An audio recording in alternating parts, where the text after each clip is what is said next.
Hello बच्चों, RBSC 12th board का result आज आ गया है और बच्चों के पास बहुत सारी क्वेरीज रहती हैं सर कि अभी रिजल्ट आ गया है तो हमें आगे क्या करना है। मतलब ऐसे कई सारे पॉइंट्स, आगे क्या करना है, क्या तैयारी कर सकते हैं, बच्चों का क्या भविष्य है, हिंदी मीडियम, इंग्लिश मीडियम, गांव देहात शहर, ये सब, मतलब इन सब का करियर से क्या लेना देना है। ऐसे कई पॉइंट्स को लेकर जो बच्चों के संशय रहते हैं, पेरेंट्स के भी संशय रहते हैं, बच्चों के लिए आगे क्या कर सकते हैं, उसके लिए हम फटाफट बहुत काम की बातें करेंगे आज इस वीडियो में।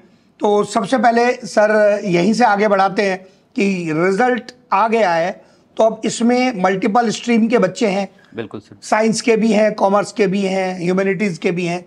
इसमें से अब क्योंकि हमारा संबंध साइंस के बैकग्राउंड से है तो हम साइंस के बैकग्राउंड को आगे बढ़ाते हैं, उसके गाइडेंस की बात करेंगे। तो ये बच्चों के लिए हमारे पास जो मेन सबसे पहला क्वेश्चन है कि आगे क्या। 12th बोर्ड पास हो गया, इनमें से अलग अलग लेवल के बच्चे भी हैं। बिल्कुल सर। तो इनके लिए आगे क्या रास्ता है? आज जो रिज़ल्ट आया है इसमें लगभग 9 लाख बच्चे हैं जिन्होंने अभी एग्ज़ाम दिया था, और उसमें से लगभग सर 3.5 लाख के आसपास बच्चे ऐसे हैं जिन्होंने साइंस स्ट्रीम थी जिनके पास में। और जिनके पास साइंस स्ट्रीम थी उनके पास अभी 2 चॉइस हैं, या तो वो मेडिकल से होंगे या इंजीनियरिंग से होंगे। तो जहाँ तक मुझे लगता है हमें नीट और जेई के बारे में कुछ बच्चों को गाइड करना चाहिए कि किस तरह से उन्हें नीट और जेई की तरफ प्रिपरेशन में अपने कदम किस तरह से आगे बढ़ाने चाहिए। बिल्कुल। अभी इसमें क्या है कि जैसे अगर हम 12th पास पर नीट और जेई की बात करेंगे तो सबसे पहला क्वेश्चन जो पेरेंट्स का बच्चों का आता है कि क्या 12th पास करके यहाँ पर बच्चे को ड्रॉप लेना चाहिए, नीट जेई के बारे में विचार करना चाहिए या नहीं करना चाहिए, तैयारी करनी चाहिए या नहीं करनी चाहिए। नीट की बात अगर मैं पहले करूं तो नीट की तैयारी में वो बच्चा जिसने अगर पहले भी कभी कोचिंग नहीं करी है और वो 12th ड्रॉप के बाद कोचिंग करने का विचार करता है, तो खासकर अगर हम स्टेट लेवल पर देखें, आरबीएससी के लेवल पर देखें, तो अक्सर सर ज्यादातर बच्चे ऐसे ही हैं जो 12th पास करने के बाद प्रिपरेशन करते हैं। कम ही बच्चे ऐसे हैं जो 11th और 12th के साथ साथ प्रिपेयर कर रहे हैं। हाँ, इसमें यह बात जरूर है कि 12th के बाद ये सवाल महत्वपूर्ण हो जाता है कि हमें तैयारी में कितना समय लगेगा। वो जिम्मेदारी हमारी एज टीचर्स बनती है। बिल्कुल सर, बिल्कुल। तो क्या बच्चा इसको हैंडल करके प्रिपेयर करने के लिए सक्षम हो जाएगा या क्या, कैसे हम इसको हैंडल करेंगे सर? इसमें सर एक ये कि जितने भी आरबीएससी के बच्चे ले लें हम, या कुछ ऐसे बच्चे हैं जो गांव से हैं, कस्बों से हैं, वहाँ पर थोड़ा सा अवेयरनेस की अभी भी कमी है। अवेयरनेस ही तो मेन इश्यू है जिसकी वजह से हम ये वीडियो भी बना रहे हैं। बिल्कुल सर। जहाँ तक हम बात कर रहे हैं कि जनरली जो बच्चा प्रिपरेशन अपनी स्टार्ट करता है वो 10वीं के बाद में आफ्टर 10th स्टार्ट कर देता है। बिल्कुल। तो उन्हें थोड़ा सा अवेयर पेरेंट्स की बात, अवेयर पेरेंट्स। हाँ, तो उसमें बच्चे के पास में 2 साल का समय मिल जाता है 11th और 12th का, तो उसका बेसिक बहुत अच्छी तरह से स्ट्रॉन्ग हो जाता है। लेकिन अभी हम जो बात कर रहे हैं उन बच्चों के लिए जिन्होंने प्रिपरेशन या तो करी है या हो सकता है नहीं भी करी हो, क्योंकि ऐसे गांव से या ऐसे कस्बों से बिलोंग करते हैं बच्चे जिनमें अवेयरनेस नहीं है अभी बहुत ज़्यादा। तो हो सकता है कि वो अभी जो हमारे स्कूल का लेवल है उसी को सही से टच कर रहे हो या नहीं कर रहे हो। तो अब वो यदि चाहते हैं कि नीट का एग्ज़ाम या जेई के एग्ज़ाम की प्रिपरेशन करनी या नहीं करनी है, उसके लिए सर जीवन के किसी न किसी पड़ाव में उन्हें मेहनत तो करनी ही है और समय भी देना पड़ेगा सर। करियर बनाना है तो टाइम इन्वेस्टमेंट तो एक बार तो लगेगा, अच्छे से मजबूती से लगेगा। अच्छा करियर बनाना है तो एक बार टाइम इन्वेस्टमेंट लगेगा, अच्छे से साल का 2 साल का टाइम इन्वेस्टमेंट लगेगा। चीजें अपने इन्वेस्टमेंट पर ही रिटर्न देंगी। ये तो बिना तैयारी के तो एग्जाम का रिजल्ट नहीं आएगा, पॉसिबल नहीं है। अब जैसे हमने अभी बात की ना 12th के बाद तैयारी करने की, सर इसमें एक पॉइंट जो मुझे अभी आया, बड़ा इंपॉर्टेंट पॉइंट लगता है मुझे। जैसे अभी भी अगर हम देखें तो आज 22 मई है, तो मतलब अभी अगर बच्चा मई में तैयारी स्टार्ट करता है तो अभी देर नहीं है, अभी तो पूरा साल है सर। अगले साल भी तो मई में एग्जाम होगा। बिल्कुल। और देर मतलब होती है जाके जब बच्चा जुलाई में, अगस्त में, सितंबर में जागता है ना, बिल्कुल, कि अब तैयारी करनी है। क्योंकि अभी तो मेरा 12th का रिजल्ट आया, अभी मैं पहले टोटल सेलिब्रेट कर लेता हूँ बिल्कुल। और फिर तैयारी बाद में देखूंगा। जी, जी। तब देर होती है। मतलब एक एक दिन, एक एक महीना बड़ा इंपॉर्टेंट है। और जो बच्चे अगर शायद अभी इमीडिएटली अगर तैयारी करेंगे तो इनके लिए ये चीजें एकदम मैनेजेबल है और ये अपनी तैयारी अगली मई तक कंप्लीट कर देंगे। जो बैच हम अगर अभी मई में स्टार्ट करते हैं, बच्चों के लिए बड़ी इंपॉर्टेंट इंफॉर्मेशन, जो बैच अभी हम मई में स्टार्ट करेंगे, मई के एंड में या जून में, इन बैचेस की नीट की प्रिपरेशन की क्लासेस कब खत्म हो जाएंगी, कब ये सेल्फ प्रैक्टिस पर कंप्लीट टेस्टिंग पर आ जाएंगे, मतलब क्या पैटर्न? अभी इसमें ऐसा है कि जो भी बैचेस अभी जो स्टार्ट हो रहे हैं, अभी मतलब मई में जो स्टार्ट हो रहे हैं, वो सिलेबस हम कंप्लीट कराते थे लगभग 30 जनवरी के आसपास। मैक्सिमम अगर गया अभी तो एक हफ्ता फरवरी का मैक्सिमम मान लीजिए। और उसके बाद में बच्चे के पास सफिशिएंट समय रहता है, पूरा फरवरी रहता है, मार्च रहता है, अप्रैल रहता है, जिसमें उनकी टेस्ट सीरीज चालू हो जाती है। और इतने टेस्ट होते हैं कि बच्चा जब नीट एग्ज़ाम देने जा रहा है तब उसे ये महसूस नहीं होता है कि मैं कोई बहुत बड़ा एग्ज़ाम देने जा रहा हूँ। उसको लगता है कि मैं रूटीन एग्ज़ाम देने के लिए जा रहा हूँ। बिल्कुल। जो बच्चे हमारे रेगुलर उन टेस्ट में अपीयर होते हैं, जेन्युइनली इतने टेस्ट उनके हो जाते हैं कि उनको तो यही लगने लगता होगा कि जिंदगी में इतने टेस्ट दे लिए, इस टेस्ट का कोई मतलब ही नहीं बचा है। बिल्कुल सर। वो उनके लिए टेस्ट बहुत ही आसान चीज़ हो जाएगी। इसमें भी सर एक ये कि इन जनरल जो हम बात करें कि टॉपर्स बच्चों की तो सभी बात करते हैं, आप थोड़ा सा उन बच्चों के लिए गाइड करिए कि जो एवरेज बच्चा है या बिलो एवरेज बच्चा है उसे किस तरह से आगे बढ़ना चाहिए। ये अपने आप में ना बहुत इम्पोर्टेंट कहूँ कि एक मतलब इमोशनल पॉइंट बोलूँ, ये मासेस को रिलेट भी करता है और बच्चे के लिए सच में बहुत इम्पोर्टेंट है। ऊपर की कुछ एक लेयर जिसमें बहुत अच्छे टॉप परफॉर्मर्स हैं, उनके लिए दुनिया में बहुत सारी बात आपको मिल जाएगी, गाइडेंस भी मिल जाएगा, लोग बधाइयाँ देने वाले भी मिल जाएंगे। नो डाउट जिन्होंने अच्छा किया है हमारी तरफ से भी उनको शुभकामनाएं, बहुत सारी, ढेर सारी बधाइयाँ। लेकिन उन बच्चों के लिए भी हमें केयर करनी है जो शायद अगर उस रेंज में नहीं है, लेकिन क्या वो बच्चे भी जो आज उन्होंने 12th बोर्ड में एवरेज परफॉर्म किया है, वो कोई टॉप परफॉर्मर नहीं है, क्या उनका भी एक बेहतरीन करियर बन सकता है? बिल्कुल बन सकता है। मार्कशीट आपकी चाहे 10th की हो, 12th की हो, ये आपकी पर्सनैलिटी और आपकी मेहनत से बड़ी नहीं है, बिल्कुल भी नहीं है। अल्टीमेटली आप रोज जो जोड़ेंगे, अगर आप अच्छे टीचर्स के संपर्क में 1 साल रहेंगे, अच्छे से तैयारी करेंगे, तो वो तैयारी होगी कि एग्जाम चाहे नीट का हो, जेई का हो, आप कोई भी एग्जाम बीट करने की एबिलिटी रखते हैं। हाँ, 1 साल मैंने बोला अच्छे टीचर्स के साथ गुड कॉम्पिटिटिव एनवायरनमेंट में और क्लास में बैठकर पढ़ना है। ऐसे नहीं है कि साल भर से बस ऐसे नाम को कोई फोन में पढ़ाई चल रही है। ऐसा सर प्रैक्टिकली होता नहीं है। मतलब कई बार हम पेरेंट्स को और बच्चों को समझाते हैं, लेकिन हो सकता है वो इन चीज़ों को कई बार रिलेट नहीं कर पाते हैं। उसका कारण भी है कि वही वापस आ जाता है कि अवेयरनेस की बहुत ज़्यादा कमी है। सर जब शुरुआत करते हैं ना तो तब चीज़ें बहुत हल्की लगती हैं। बिल्कुल। या मतलब बात हल्की लगती है, लेकिन जैसे जैसे आगे बढ़ते हैं तो उसका महत्व समझ में आता है। हम ये चाहेंगे कि आज जब शुरुआत करो तभी बात का पूरा वजन पहचानो, और उस बात का पूरा वजन है एक अच्छी तैयारी का मतलब है 10-11 महीने अच्छे टीचर्स के बीच में regular class, regular doubt solving, complete dedicated offline system जो आपकी हर तरह की समस्या को दूर करे, रेगुलर टेस्ट करे, टेस्ट अनमैच्ड हो, क्वालिटी अच्छी हो और उन टेस्टिंग का लेवल वैसा हो जैसा एक्चुअल एग्जाम में टेस्ट में आ रहा है। बिल्कुल सर। और इसमें सर ये हिंदी मीडियम वाले बच्चों के साथ में तो ये सबसे ज़्यादा प्लस पॉइंट होता है कि एक तो बहुत ज़्यादा डिसिप्लिन्ड होते हैं। हाँ, ये वाला प्लस पॉइंट है कि हिंदी मीडियम वाला बच्चा अपने आप में खुद सेल्फ डिसिप्लिन्ड है। लेकिन एक खतरा भी है, खतरा है कि हिंदी मीडियम वाले बच्चे में हिचकिचाहट बहुत है, अपनी बात कहता नहीं है। सर अब उसके लिए या तो भाई साल भर में बच्चा सीख ले।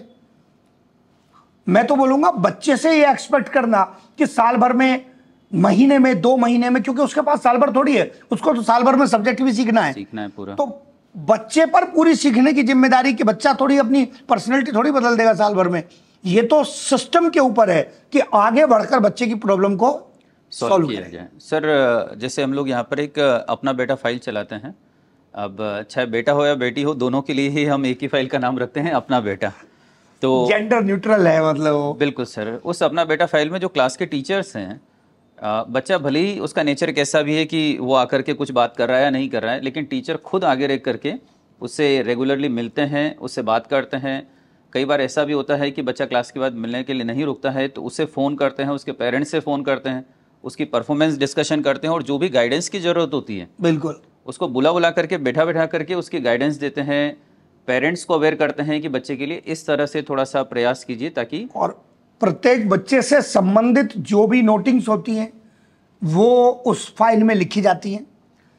कभी भी चाहे तो पेरेंट्स देख सकते हैं कि मेरे बच्चे से कब बात हुई है, क्या बात हुई है, कोई प्रॉब्लम तो नहीं है बच्चे को, और अगर कोई प्रॉब्लम है तो वो कब रिजॉल्व हुई है। रिजॉल्व होगी, पक्का रिजॉल्व होगी। रिजोल्व होने के साथ जैसे पेरेंट्स या बच्चा कोई भी अपनी प्रॉब्लम बताता है, उसको तुरंत नोट डाउन किया जाता है, और उसके साथ में उसका क्या सॉल्यूशन दिया गया या सजेशन दिया गया वो भी उस फाइल के अंदर मेंशन होता है। तो बच्चा चाहे पेरेंट्स जब भी सिस्टम में आते हैं और वो यदि चाहते हैं कि मैं देखना चाहता हूँ उस बच्चे की फाइल, तो एक बार जो भी उनके क्लास टीचर हैं उनसे डिमांड करें, वो अपने आप दिखाएंगे कि किस किस दिन बात हुई है बच्चों के साथ में। हिंदी मीडियम की बात इसलिए भी आई कि आरबीएससी में हिंदी मीडियम के बहुत सारे बच्चे हैं, और एक और बड़ा इम्पोर्टेंट पॉइंट हिंदी मीडियम के बच्चे के मन में चलता है, बहुत सारी जगह कोचिंग्स में एक बहुत खराब प्रैक्टिस बोलूँगा मैं तो ये चलती है कि लोग इंग्लिश मीडियम के बैचेस के टीचर अलग रखते हैं और हिंदी मीडियम के बैचेस के टीचर अलग रखते हैं। बिल्कुल, इससे कई बार क्वालिटी में डिफरेंस आ जाता है, जबकि आकाश में जो टीचर्स इंग्लिश मीडियम में पढ़ा रहे हैं वही टीचर्स हिंदी मीडियम के बैचेस में भी पढ़ा रहे हैं। तो क्वालिटी मेंटेन रखना, और इसका इम्पैक्ट कहाँ दिखता है और रिजल्ट पे दिखता है। हमारे टॉप परफॉर्मर बच्चे चाहे नीट को लेकर हो, टॉप के मेडिकल कॉलेजेस में हो, चाहे एम्स की बात कर लें, आप मौलाना आजाद की बात कर लें, या लेडी हार्डिंग की बात कर लें, वहाँ से लेकर और IITs तक में दोनों जगह पर हमारे हिंदी मीडियम के बच्चे हैं। और सर साल दर साल हम बात करें तो ऐसा नहीं है कि हिंदी मीडियम वाले बच्चों का रिजल्ट नहीं है, वो मतलब टॉप परफॉर्मर में तो है ही हैं, लेकिन जो बल्क रिजल्ट की बात करें, क्योंकि जैसा हमने अभी स्टार्टिंग में कहा कि हिंदी मीडियम का बच्चा बहुत ज़्यादा मेहनती होता है और बहुत ज़्यादा डिसिप्लिन होता है। हाँ, और बिल्कुल है। उनको मतलब कहने की ज़रूरत होती है कि आपको ये करके लाना है, मतलब टीचर की गाइडेंस का पूरा पालन करते हैं। तो धीरे धीरे समय के साथ साथ भले उनका बेस कैसा भी हो, थोड़ी शाबाशी क्लास में मिल जाए तो खुश कितने होते हैं। बिल्कुल, तो उनका बेस कितना भी हो, एवरेज हो, बिलो एवरेज, जो हम अभी बात जहाँ से हमने स्टार्ट करी थी, लेकिन आज की परफॉर्मेंस देख करके हम ये नहीं कह सकते कि कल नहीं कर पाएगा बच्चा। तो जैसे जैसे टीचर का गाइडेंस फॉलो करता जाता है, वो इतना मेहनती होता है कि धीरे धीरे जैसे हीरा निखरता जाता है उस तरह से उसकी चमक बढ़ती चली जाती है।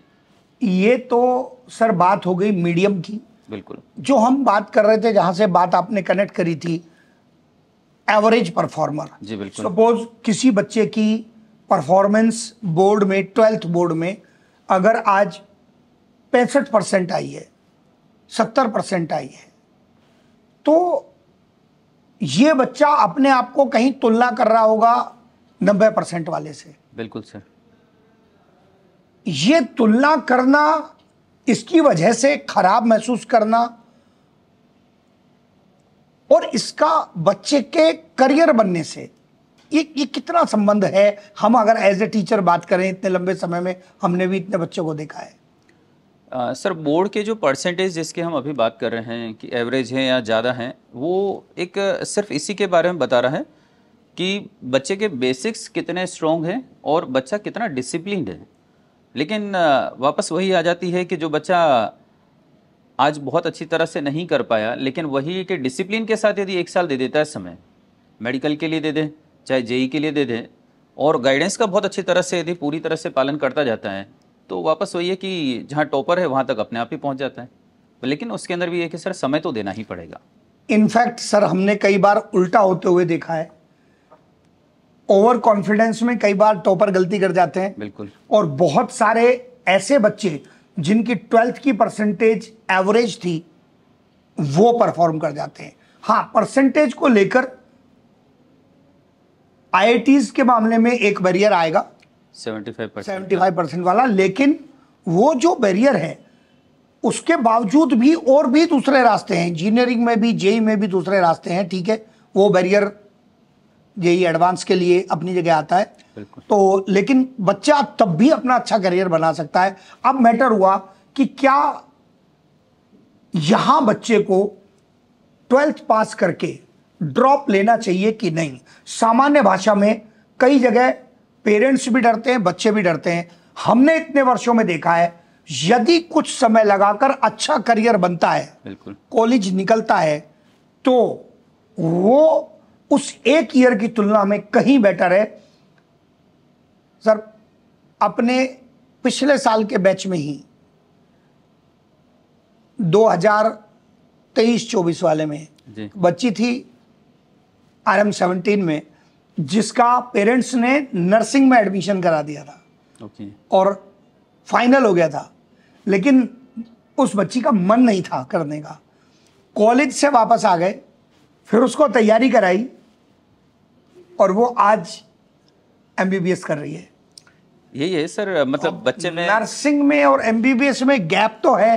अब उस गैप को भरने के लिए उसको साल भर तो लगा, लेकिन वो साल भर क्या सच में काम आया? अरे बहुत अच्छी तरीके से काम आया। वो साल भर उसका जीवन बना दिया उस साल भर ने। आप इसे इस तरह से मतलब हम पेरेंट्स को और बच्चों को भी समझा सकते हैं, जैसा अभी हम डिस्कशन भी कर रहे थे कि यदि सक्सेस चाहिए, सफलता चाहिए जीवन में, तो हमें मेहनत तो करनी ही होगी और समय भी देना होगा।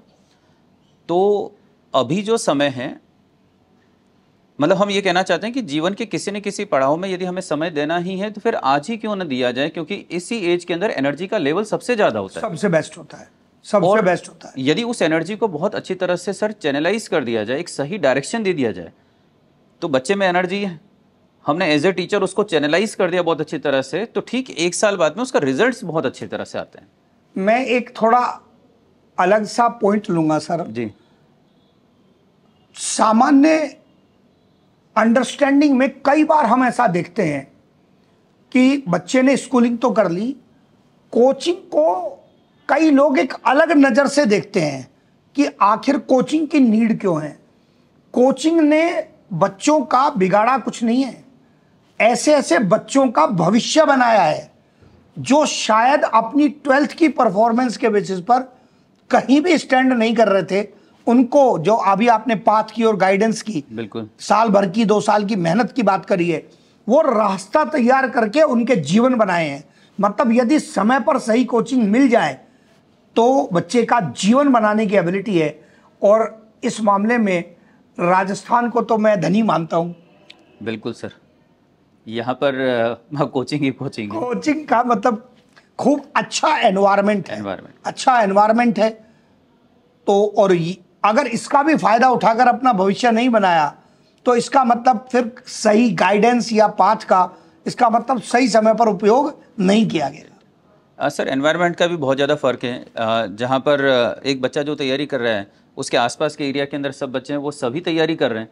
और जब बच्चा सुबह उठता है तब भी देख रहा है कि सब कोचिंग जाने के लिए निकल गए हैं, दिन में देखता है तब भी बच्चे पढ़ रहे हैं, चारों तरफ पढ़ने के अलावा और कुछ दिखाई नहीं देता है। तो मतलब जब फ्लो बह रहा है, उसके साथ साथ में यदि वो बहता चला जाता है तब भी वो अपने डेस्टिनी तक पहुंच जाता है। ये एनवायरनमेंट का, सिटी के एनवायरनमेंट का डिफरेंस आता है और वो अपने चारों तरफ का कंपटीशन बच्चे को लिफ्ट कर लेता है। बिल्कुल।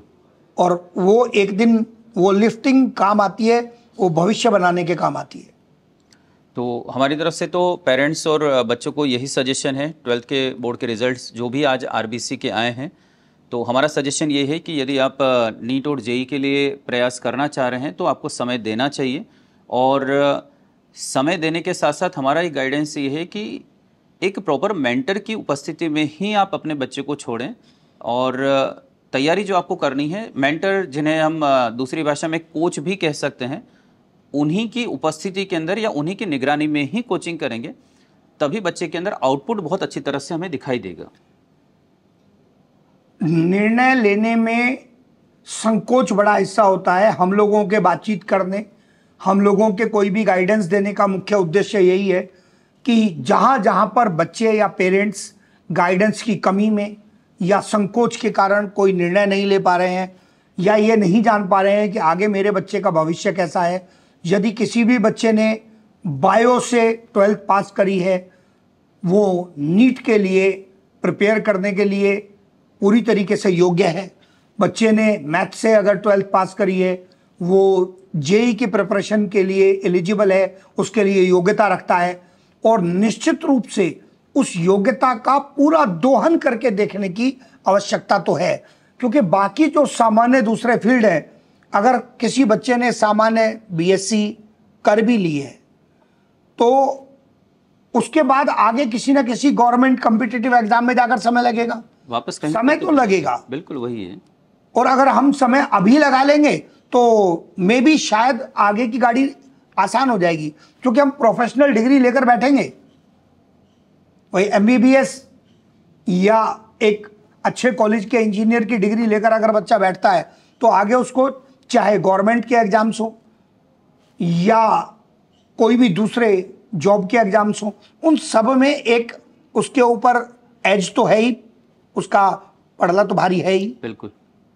और मतलब इस निर्णय को लेने में आपको समय नहीं लगाना चाहिए, क्योंकि आज सही समय पर निर्णय यदि ले लिया जाए तो बच्चे के पास में एक पर्याप्त समय होगा तैयारी करने के लिए, वो चाहे नीट के लिए हो चाहे जेई के लिए, क्योंकि जेई का फर्स्ट अटेम्प्ट जनवरी के अंदर ही देना है उनको।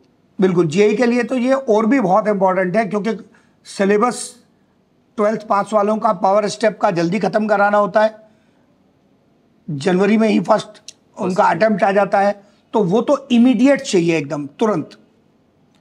और जैसा कि हमने कहा, आपके कुछ प्रश्नों का उत्तर हम लोग दे पाए होंगे। हमने पूरी तरह से अपनी तरफ से पूरा प्रयास किया है कि जहां पर अभी फ़िलहाल बच्चों को गाइडेंस की रिक्वायरमेंट है वो हम आपकी बातों को या आपके प्रश्नों का उत्तर दे पाए होंगे। लेकिन फिर भी यदि आपको लगता है कि मेडिकल या जेई से रिलेटेड आपको और कुछ जानकारी चाहिए या और किसी गाइडेंस की रिक्वायरमेंट है, तो यहाँ पर जो आपको नीचे नंबर दिए गए हैं उस पर आप एक बार कॉल करके आप बात कर सकते हैं। करियर के रिगार्डिंग जो भी आप गाइडेंस चाहते हैं, हमारी एक टीम है पर्टिकुलर, वो टीम आपको प्रॉपर तरीके से पूरी तरह से जो भी आपको गाइडेंस की रिक्वायरमेंट है वो पूरी तरह से यहाँ से दिया जाएगा। एक पॉइंट इन 12th पास वाले बच्चों के पास आ रहा होगा, और वो पॉइंट क्या होगा, इनमें से बहुत सारे बच्चे ऐसे होंगे जिन्होंने इस बार भी नीट का या जेई का एग्जाम दिया होगा। खासकर अगर मैं अगेन वापस पहले नीट के बारे में बात करूं तो इस बार एग्जाम का स्तर डिफिकल्ट था। कई बच्चे डर भी गए होंगे कि क्या हम इस एग्जाम को बीट कर सकते हैं कि नहीं कर सकते हैं। सबसे पहली बात तो एग्जाम अगर टफ होगा तो सबके लिए होगा, इससे सिलेक्शन पर कोई डिफरेंस नहीं आता, इससे मेरिट पर थोड़ी डिफरेंस आता है। आपका रैंक थोड़ी चेंज हो जाएगा, हाँ आपका स्कोर चेंज होगा। अगर कोई बच्चा पहले 720 ला रहा था, अगर वो आज 675 ला रहा है, वो पहले भी रैंक 1 था, वो आज भी रैंक 1 है। अगर पहले किसी बच्चे का 640 पर एमबीबीएस में एडमिशन हो रहा था और आज अगर उसको 540 पर एमबीबीएस में एडमिशन मिल रहा है, तो एडमिशन 640 पर मिले कि 540 पर मिले, हमको 640 और 540 से कोई लेना देना थोड़ा ही है। हमको तो इस बात से मतलब है कि हमको कॉलेज मिला कि नहीं मिला। तो एग्जाम का डिफिकल्टी लेवल, उससे बिल्कुल नहीं डरना है। अच्छे कोच सेलेक्ट करने हैं, अपनी तैयारी ऐसी करनी है कि किसी भी लेवल का डिफिकल्टी लेवल का एग्जाम आ जाए, आप फुल्ली प्रिपेयर्ड हो उस डिफिकल्टी लेवल के लिए। यही बदलाव जो अभी नीट में देखने के लिए मिले, इस बार जेई में इतने नहीं थे, क्या पता आगे जाकर जेई में कुछ और बदलाव देखने के लिए मिले। इस बार समय कम हुआ, 20 मिनट कम हो गए, पेपर का लेवल बढ़ गया, बच्चे पेपर पूरा नहीं कर पाए। ये लर्निंग आएगी, आगे और आएगी। मतलब अभी आपने अगर इसको 12th के साथ साथ एग्जाम दिया है तो रत्ती भर हतोत्साहित होने की कहीं कोई जरूरत नहीं है। बेहतर प्रिपेयर करें, show a stronger comeback with a good guiding team, definitely success मिलेगी आपको, और निश्चित रूप पर से आप सक्सेस तो पाओगे ही पाओगे। अपने माता पिता का, अपने परिवार का, अपने गांव का नाम रोशन करोगे। Thank you.